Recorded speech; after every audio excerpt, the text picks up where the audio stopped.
दो तरह के लोग होते हैं दुनिया में। एक वो जो छोटी सी भी प्रॉब्लम आने पर डर जाते हैं, घबरा जाते हैं, दुखी हो जाते हैं। और दूसरे वो चाहे कितनी भी बड़ी मुश्किलें उनकी ज़िंदगी में आ जाए, लेकिन वो हमेशा खुश रहते हैं, हर प्रॉब्लम में खुद को संभाल लेते हैं।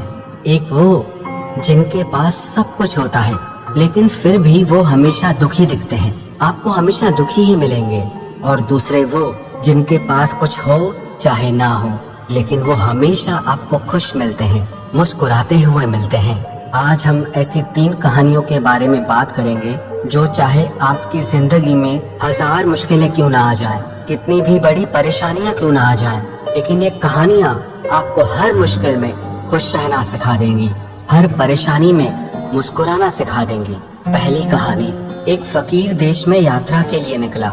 मार्ग में जब रात हो गई तो वो एक व्यक्ति के घर में जाकर रुका। उसका नाम आनंद था। आनंद ने फकीर की खूब सेवा की। दूसरे दिन आनंद ने उस फकीर को उपहार देकर विदा किया। फकीर आनंद की सेवा से बहुत खुश हो गया था और उसे दुआएं देने लगा, भगवान करे तू दिनों दिन बढ़ता ही रहे। फकीर की इस बात को सुनकर आनंद हंसने लगा और बोला, अरे फकीर, जो भी है ये भी नहीं रहने वाला। फकीर आनंद की तरफ देखता रह गया और वहाँ से चला गया। कुछ वर्षों के बाद फकीर फिर आनंद के घर आया और देखा कि उसका सारा धन, सारी संपत्ति, सब कुछ खत्म हो चुका है। पता चला अब आनंद गांव के किसी बड़े जमींदार के घर में नौकरी करता है। वो फकीर आनंद से मिलने गया, लेकिन आनंद ने अभाव में भी उस फकीर का स्वागत किया। झोपड़ी में फटी चटाई पर उसे बिठाया और खाने के लिए जो उसके पास सूखी रोटी दी वो फकीर को दे दी। दूसरे दिन जाते समय फकीर की आंखों में आंसू थे। फकीर कहने लगा, हे भगवान, ये तूने क्या किया? आनंद फिर हंसा और कहने लगा, अरे फकीर, तू क्यों दुखी हो रहा है? ईश्वर हमें जिस हाल में भी रखे, हमें खुश रहना चाहिए, उसे धन्यवाद देना चाहिए। समय सदा बदलता रहता है और सुनो, ये भी नहीं रहने वाला। फकीर सोचने लगा, मैं तो केवल भेष से फकीर हूँ, लेकिन सच्चा फकीर तो तू है आनंद। कुछ वर्षों के बाद फकीर फिर यात्रा पर निकला और आनंद से मिला तो देखकर हैरान रह गया। आनंद अब तो जमींदारों का भी जमींदार बन गया है। उसे मालूम हुआ कि जिस जमींदार के यहाँ आनंद नौकरी करता था उसकी कोई संतान नहीं थी। मरते समय उस जमींदार ने अपनी सारी जायदाद आनंद को दे दी।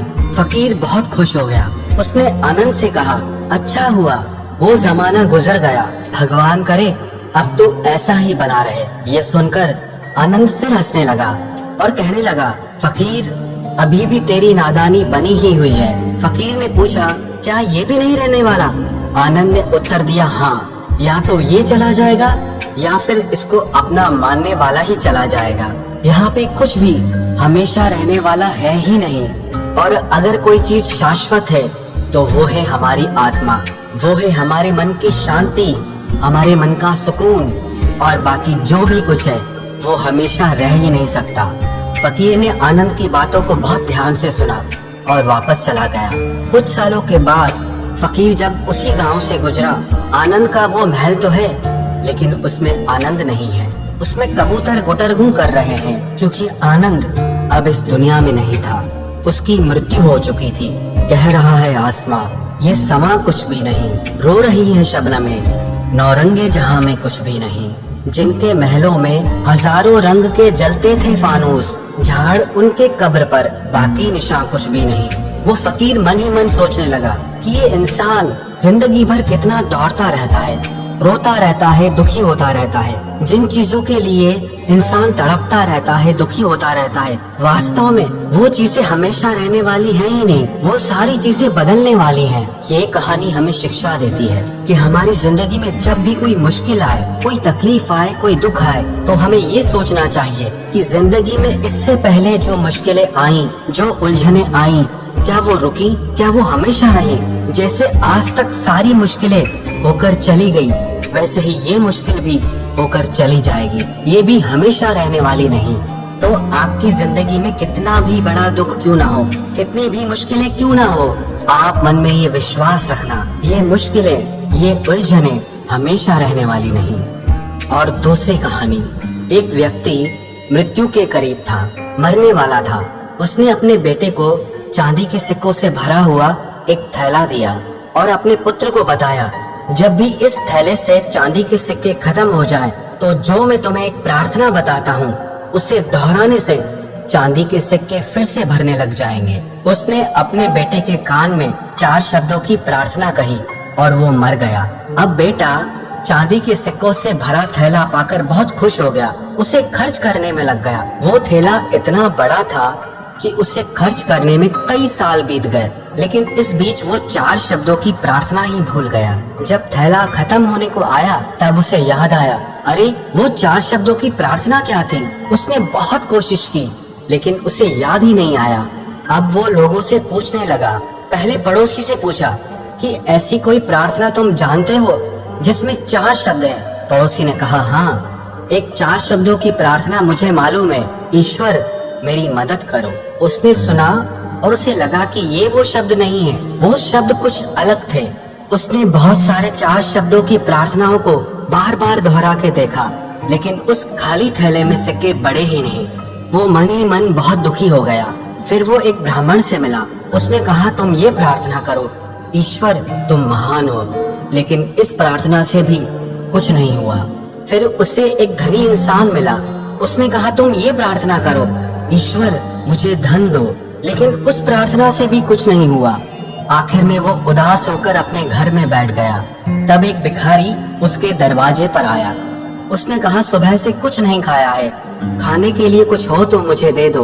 उस लड़के ने बचा हुआ खाना भिखारी को दे दिया। उस भिखारी ने खाना खाकर ईश्वर से प्रार्थना की, हे ईश्वर तुम्हारा धन्यवाद। अचानक वो लड़का चौंक पड़ा और चिल्लाने लगा, अरे यही तो वो 4 शब्द थे। उसके वो 4 शब्द दोहराने से हे ईश्वर तुम्हारा धन्यवाद, उसका खाली थैला चांदी के सिक्कों से वापस भर गया। ये कहानी भी हमारी जिंदगी से ही जुड़ी है। वो खाली थैला हमारी जिंदगी है और वो चांदी के सिक्के खुशियाँ हैं। जब तक हम अपनी जिंदगी में शिकायत करते रहते हैं, परेशान होते रहते हैं, तब तक हमारी जिंदगी के खाली थैले में वो खुशियों के सिक्के आते ही नहीं। लेकिन जब हम सारी शिकायतें भूलकर परमात्मा को दिल से धन्यवाद देते हैं, प्रकृति को दिल से धन्यवाद देते हैं, शुक्रिया अदा करते हैं, तो हमारी जिंदगी में भी खुशियों के सिक्के भर जाते हैं। याद रखना एक बात, जो इंसान हमेशा शिकायतों से भरा रहता है वो कभी खुश नहीं हो सकता, और जो इंसान हमेशा धन्यवाद के भाव से, हमेशा शुक्राने के भाव से भरा रहता है, वो इंसान आपको हमेशा खुश दिखेगा। उस इंसान की जिंदगी में आपको शांति और सुकून हमेशा दिखाई देगा। और तीसरी कहानी, एक चिड़िया ने एक खेत में अपना घोंसला बनाकर उसमें अंडे दिए। उसमें समय आने पर 2 बच्चे निकले। चिड़िया दाना चुगने के लिए रोज जंगल जाती और इस बीच उसके बच्चे वहाँ पर अकेले रहते थे। चिड़िया जब लौटकर आती तो बच्चे बहुत खुश होते, उसका लाया हुआ दाना चुगते थे। एक दिन चिड़िया ने देखा कि बच्चे बहुत डरे हुए हैं। उन्होंने बताया, आज खेत का मालिक आया था, वो कह रहा था कि फसल पक चुकी है, कल बेटों से खेतों की कटाई के लिए कहेगा। इस तरह तो हमारा घोंसला टूट जाएगा, फिर हम कहाँ रहेंगे। चिड़िया बोली, फिक्र मत करो, अभी खेत नहीं कटेगा। और अगले दिन सच में कुछ नहीं हुआ। बच्चे बेफिक्र हो गए। 1 हफ्ते के बाद चिड़िया को बच्चे फिर डरे हुए मिले। वो बच्चे बोले, किसान आज फिर आया था और कह रहा था कल नौकरों को कहकर खेत को कटवाएगा। इस बार भी चिड़िया ने बच्चों से कहा, तुम चिंता मत करो, कुछ भी नहीं होगा, डरो मत। अगले हफ्ते बच्चों ने बताया कि किसान आज फिर आया था और कह रहा था कि फसल कटाई में बहुत देर हो गई है, कल वो खुद आकर के इस फसल को काटेगा। ये सुनकर चिड़िया बच्चों से बोली, अब खेत कल पक्का कट जाएगा। वो अपने बच्चों को लेकर तुरंत एक सुरक्षित स्थान पर चली गई। बच्चे बहुत हैरान थे और अपनी माँ से पूछने लगे कि तुम्हें कैसे पता कि इस बार खेत सचमुच में कटेगा। तो वो चिड़िया कहने लगी, जब तक कोई इंसान दूसरों पर निर्भर होता है तो उसके काम को संपन्न होने में हमेशा संदेह बना रहता है, लेकिन जब कोई इंसान अपने काम को खुद करने की ठान लेता है तो वो काम जरूर होता है। ये कहानी भी हमें शिक्षा देती है कि जब तक हम दूसरों पर डिपेंड रहते हैं, हमेशा दूसरों के आश्रय पर चलते रहते हैं, दूसरों के भरोसे पर चलते रहते हैं, तब तक हमारे काम ढंग से हो ही नहीं पाते।